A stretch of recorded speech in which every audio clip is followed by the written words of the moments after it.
Hello, this is Wes Hickey, Dean of the College of Education and Psychology here at the University of Texas at Tyler.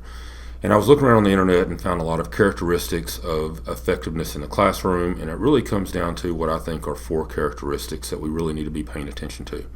Number one is content knowledge. If you don't know your stuff, it's going to be hard to impart that stuff to students.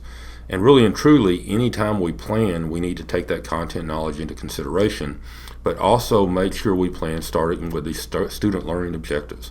If we don't start there, we can be the best teacher in the world, but we're not getting the kids to know the information that they're going to be held accountable for at some point.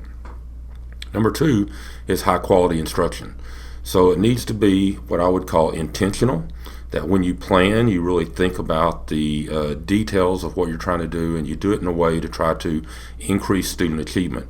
But you also need to make sure that the curriculum is highly aligned.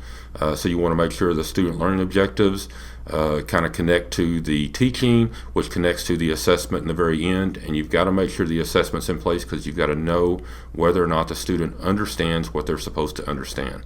And I also like, because I think that it makes for a better classroom, is that if we also try to make sure we have active student engagement as much as we possibly can. Number three is classroom management.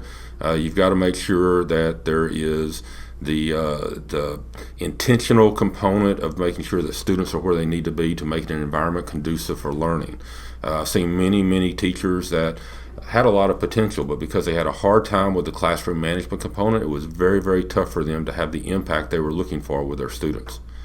And then finally, you've got to have a great climate in there. Is that a student that really likes their teacher, that feels like that teacher is on their side, will oftentimes run through a brick wall for that individual.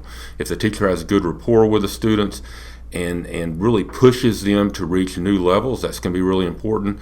But then again, you've got to really make sure that there's psychological safety in that classroom, that the kid feels that they can make mistakes without being made fun of, that they can take chances, and those are going to be very important there as well. So the climate is very important. So I looked at what I think right there are the four main characteristics for effective teaching. And here at UT Tyler, let us know what we can do, and remember to inspire and educate, be an architect of human potential.